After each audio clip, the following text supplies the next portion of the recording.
Good afternoon, everyone. I'm very pleased to welcome you to this IIEA webinar. And I would like to extend our thanks to the Embassy of Japan in Ireland for assisting us in arranging today's event. We're delighted to be joined today by Professor Yuichi Hosoya, who has been generous enough to take time out of his busy schedule to speak to us. Professor Hosoya will deliver an address for about 20 minutes, where he will discuss the implications of the war in Ukraine for the Indo-Pacific region.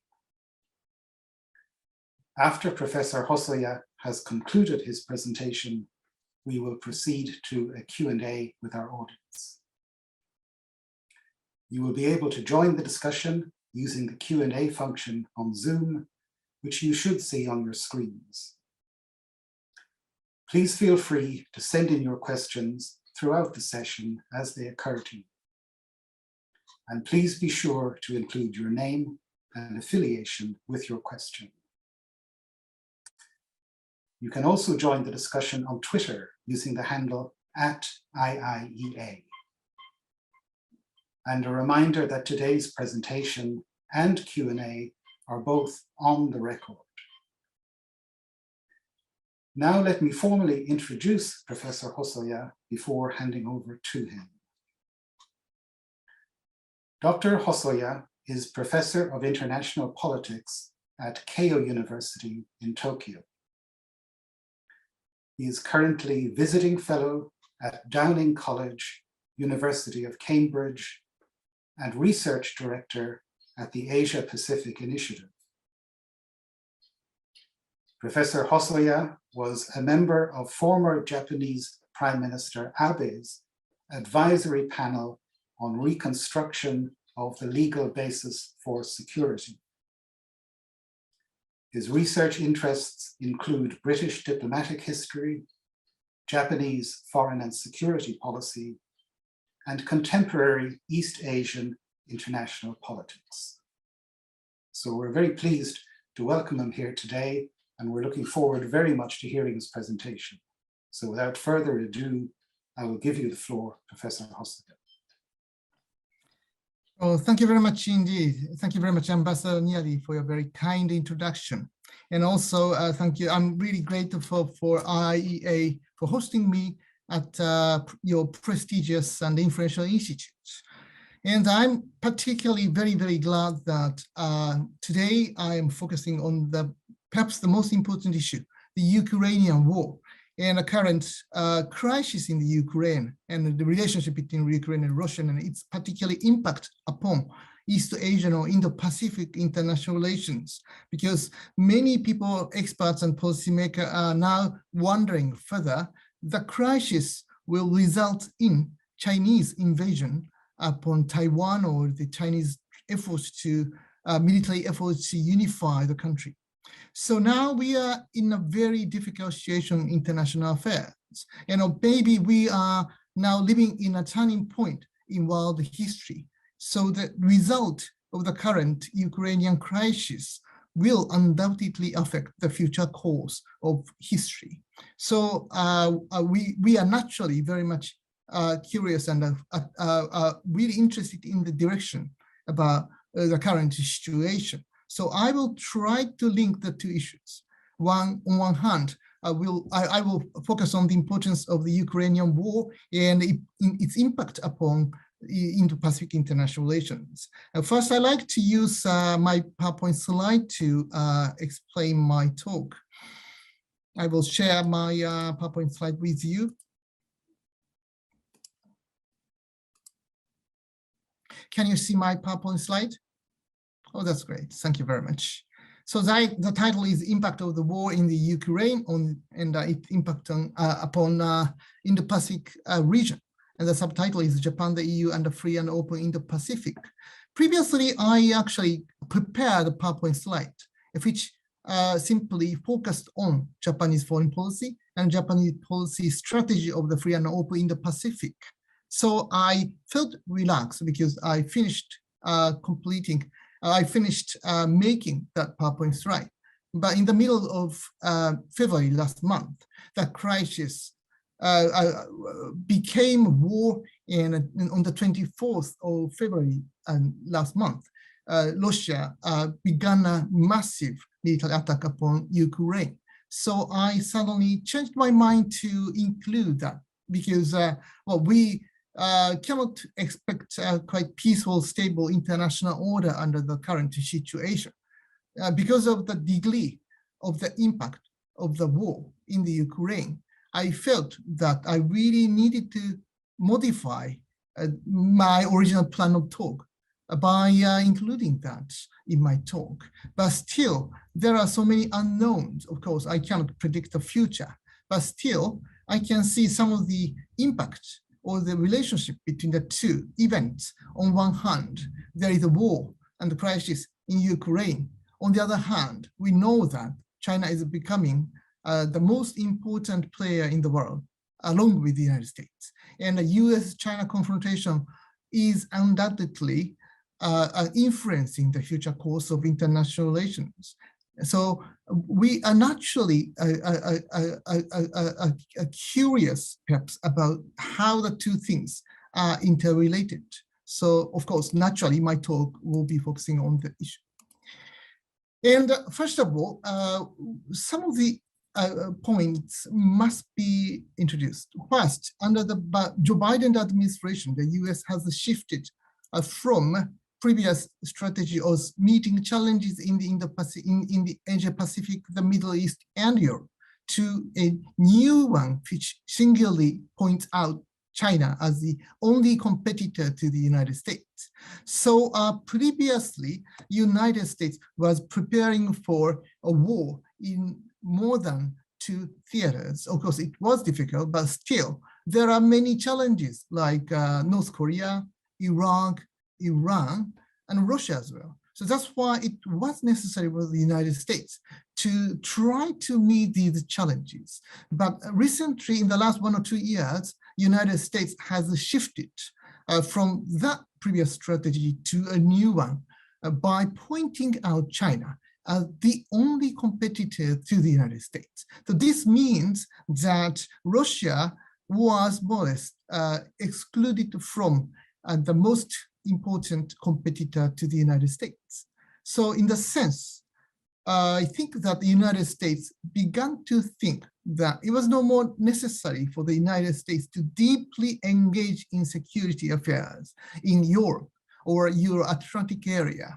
And I think that this naturally reminded President Putin that it was a good timing for Russia to invade Ukraine because it was more likely that the United States government under Joe Biden, President Biden, was unlikely to engage in the conflict. So more or less, it would be natural for President Putin to assume that Russia had a free hand in controlling the area. And the second point is also important. The 2 moves by the Biden administration might have encouraged President Putin to invade Ukraine with its military force. Number 1, United States retreated from Kabul in August last year. So this also reminded President Putin that it is quite a new trend that the United States was beginning to retreat from the world. And of course, the retreat from the Kabul could be regarded as an important signal or the symbol that the United States was no more world policeman. So in that sense, I felt that this could send a very bad signal to President Putin or President Xi Jinping of China. Number 2, US, as I mentioned a bit before, US strategic shift from the world to the Indo-Pacific region also reminded President Putin that United States was much less interested in security strategic affairs in Europe, particularly in Ukraine. So this became a wrong signal to President Putin and the Russian government by showing that the United States had seemingly had much less interest in European affairs by focusing on much on Indo-Pacific international relations. And then this trend was clearly written in American security strategy document. In a report entitled Interim National Security Strategy Guidance, published in March 2021, it was written that, quote, China in particular has rapidly become more assertive. It is the only competitor potentially capable of combining its economic, diplomatic, military, and technological power to mount a sustained challenge to a stable and open international system, unquote. So this report, published by US government, White House, signified, as mentioned before, the new trend in US security policy, which meant that the United States lost its strategic interest in European theater. Wrongly, this could be, I think, felt by both Xi Jinping and President Putin as well. So then, well, this, while United States seemingly showed its interest in focusing much more international relations in the Pacific, it is also important to remind that both Japan and the EU have promoted a new strategy entitled Connectivity Strategy. Japan and the EU have promoted their respective connective strategy, which strengthened the link between Europe and the Indo-Pacific. Besides, the EU published its own EU strategy for cooperation in the Indo-Pacific in September 16, 2021, and said that the EU and the Indo-Pacific are highly interconnected. So this is a new trend as well. So this means that Japan or Asia and EU or Europe are much more interconnected with both Japanese and EU strategies. And basically, in the concept, regional concept of Indo-Pacific is basically Japanese creation or Prime Minister Shinzo Abe's creation. He created and promoted the world of Indo-Pacific region. And also the Quad, the concept of the quadrilateral cooperation among the United States, Japan, India, and Australia. This was also Shinzo Abe's creation. So he actually Prime Minister Shinzo Abe introduced a new strategy to focus on the importance of Indo-Pacific. And I think that the United States government and the EU, together with other leading powers, are following this course of focusing on the Indo-Pacific. While importance of Indo-Pacific is now widely known or recognized, but at the same time, Japan and the EU and some other countries are becoming to connect the two regions. Previously, Indo-Pacific or Asia was regarded as a kind of a faraway region from Europe. Of course, it takes more than 10 hours to get to East Asia or Northeast Asia. So many people thought that Asia is a faraway place, faraway region for many European people. But nowadays, these kind of claims are much less hard. Many European people now think that Asia or Indo-Pacific region is much nearer than before, much nearer because we always talk about cyberspace. When we think about cyberspace, it is natural to assume that Europe is quite neighbor to Indo-Pacific region. So in the sense, I think that EU is much more aware about the importance of Indo-Pacific region because EU member states, European countries are much more under attack, cyber attack of China. European countries are much more strongly aware of the fact that they are the targets of Chinese cyber attacks. So in the sense, even though geographically Asia is far away or Indo-Pacific region is far away, but at the same time, the importance of cyberspace actually makes European people to think that we really have to combine two regions into a single package, I mean the European region and Indo-Pacific region. And at the same time, another factor reminds us of the importance of connecting two regions. This is the increasing cooperation between Russia and China. Russia is more isolated in Europe. China is more isolated in Asia or in the Pacific region as well. That's why I think that the two authoritarian powers now think that they really need to help each other. Because both Russia and China are permanent members of United Nations Security Council.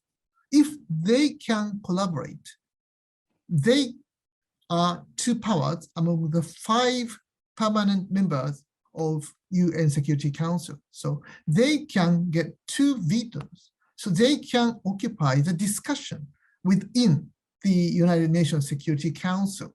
So whenever they like to invade neighboring countries, United Nations Security Council actually cannot stop it, because the two powers, if they can collaborate each other, it means that they can control more or less United Nations Security Council, because they have veto powers. That's why they can stop any resolution which can condemn them, their behaviors, their invasions, and so on. So in that sense, the combination and the collaboration between the two authoritarian powers, Russia and China, actually create a single space of Eurasian region. And based upon that cooperation, China has been expanding its own project, regional project of Belt and Road Initiative. So in the sense, because of the increasing, expanding influence of China, particularly in Eastern and Central Europe, we now think about Eurasian continent as a single entity in which Russia and China play a very important role. And much more than that, we need to think that they are establishing their own spheres of influence in Europe and East Asia, respectively. So they're creating their own space to create and expand its sphere of influence. They need buffer zone, and they need to reject the expanding influence of the United States. So on one hand, they feel that the power of the United States is declining. But at the same time, they feel that they need to refuse and reject expanding American military presence there. So in Asia, the two powers are trying to reject and deny American military bases, particularly in Japan, South Korea, and so on. And in Europe, at the same time, the two powers, particularly Russia, trying to deny and reject the expansion of NATO's influence around there, NATO's influence in Georgia, in Belarus, and Ukraine as well. So Russia has been feeling that NATO's influence has been expanding. That's why, because as I mentioned before, Russia might have felt that now power of the United States is shrinking. It would be a nice timing to radically change the situation in Ukraine. So this is a new trend, because 5 years before, 10 years before, when I visited European countries, many people there single-mindedly said and feel that China is the future of Europe. China will occupy and dominate international relations. That's why it is important to create a better relationship, much more friendly relationship with China. While rejecting and denying or ignoring other powers, I think that many European powers felt that it was extremely important for the European Union to create a better relationship with China. So this trend became an important cause that in the East Asia, that China has been expanding its territories, its sphere of influence, because major powers actually accepted and actually agreed with So it's kind of Chinese invasion, but the trends is now reversed. So very talented, very, very nice Asian experts at the German Marshall Fund, a think tank, Andrew Marshall, mentioned in his commentary that, I quote it, quote, Europe is in the nascent stages of a new debate about China.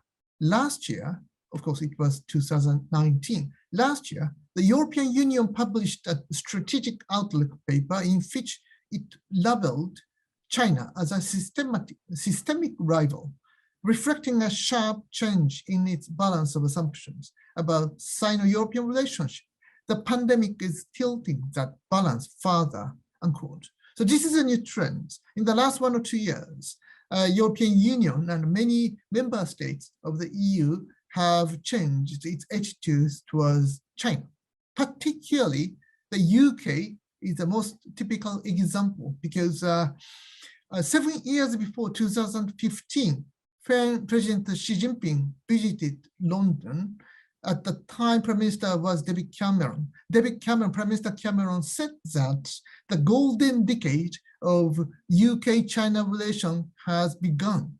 So naturally at the time, many UK political leaders thought that China was becoming the most important partner to the UK. So this was a trend, but the trend was now reversed. And more European member states, EU member states are thinking that China and Russia are different parts and they have different ideology. So that's why there is a clear limit in the cooperation with these two authoritarian powers. And I think that the current crisis in Ukraine radically accelerated this trend furthermore. So let me move to the second and the next slide. The next question will be, will the war in Ukraine result in the war in Taiwan? And the title is Putin and Xi are a broken partner. On the 4th February 2022, Russian President Vladimir Putin met with Chinese President Xi Jinping in Beijing on the sidelines of the Beijing Olympic Games and issued a call for NATO to halt the expansion. So at this moment, nearly a month before, it was regarded that it was perceived that President Xi of China was supporting basically Russian President Putin's stance on Ukraine or the expansion of NATO. So we expected that the two powers had been collaborating very deeply on these kind of issues. But actually, it was not the case. And then I will talk about it later. But before that, I would also like to mention that 81% of Japanese people respond that they have concern that Russian invasion to Ukraine will link to China's challenge to China's change to the status quo in Taiwan and in the Senkaku Islands. Nowadays, many people in Japan are thinking that Chinese attack or invasion upon Taiwan is now much more likely than before because of the current trend. And I will examine whether this is true or not. Then, however, at the same time, we can see some gaps and difficulties in their approaches to the war in Ukraine. A China expert wrote, Craig Singleton, wrote in his commentary for Foreign Policy magazine that, quote, I quote, Chinese President Xi Jinping's worst nightmare is playing out in Ukraine, regardless of whether he possessed detailed or advanced knowledge, knowledge of Russia's invasion plans. Two things are almost certain. Xi expected Russia's battle-hardened military to quickly rout the Ukrainians, and the international community's response would be muted. Neither came to pass, unquote. So it is quite likely that Xi Jinping didn't know the exact plan about the invasion because President Putin is extremely secretive. That's why it is likely that President Putin didn't talk at all about detailed plan about the invasion. That's why when I read People's Daily or Global Times of China, almost official papers, it was clear that they were totally confused. Repeatedly, they wrote in the editorials that war is extremely unlikely, and only the United States is toying with the idea of the invasion, and Russia has no interest in invading Ukraine or something like this. So there are many contradictions between what they wrote at the time and what now they wrote. So it means that they are frustrated and they are more or less betrayed. Chinese newspapers and the leaders are betrayed. But because soon after the invasion began, it was also likely that President Putin communicated, informed to Chinese government, but that the war will be ended within a few days. So then, well, Chinese government kept silent while supporting or at least abandoning the boat to deny and criticize Russian behavior. So in the initial phase, China showed its wait and see attitude, but soon after it became quite unlikely that Russia could end the war within such a short period of time. Chinese frustration is becoming more and more quite clear. So in the sense, we can see some of the frustrations at the side of the Chinese government. And one of the important point is that Japan is placed at the center of US-China strategic confrontation. In the 21st century, Indo-Pacific region is the most dynamic and the most economically powerful region. Japan is placed at the front line of the structural confrontation between the United States and China in this region. So in this sense, Japan now can play a key role in framing the future strategic relation in the region, because for Japan, both United States, China, and China are important partners. United States is Japan's only alliance partner, while China is Japan's biggest trading partner. That's why it is natural for Japan to think about how we can best benefit from the future structural strategic relations between United States and China. While maintaining the strength of US-Japan alliance, we also need to maintain our very close, strong business economic relationship with China. So in the result, I think that the Japanese government launched a new diplomatic doctrine, perhaps the most important diplomatic doctrine which Japanese government launched in the last 150 years. This is Free and Open Indo-Pacific vision. We call it FOIP, Free and Open Indo-Pacific. This is similar to EU's Indo-Pacific strategy in its emphasis on economic connectivity and the concepts of inclusiveness and multilateralism. And just before EU launched its own Indo-Pacific strategy and also its own EU's connectivity strategy, I talked with some of the policymakers within the European Union, and they naturally responded to me that they read carefully about Japanese strategic documents, such as Free and Open Indo-Pacific. And they learned a lot of things from Japanese regional strategy of Free and Open Indo-Pacific. So it's natural to assume that there are many common things, commonalities between Japanese regional strategy and EU's regional strategy. Not just that, we have many things in common. We focus on the importance of both inclusiveness and multilateralism. And both United States and China actually focus on the other things rather than this inclusiveness and multilateralism.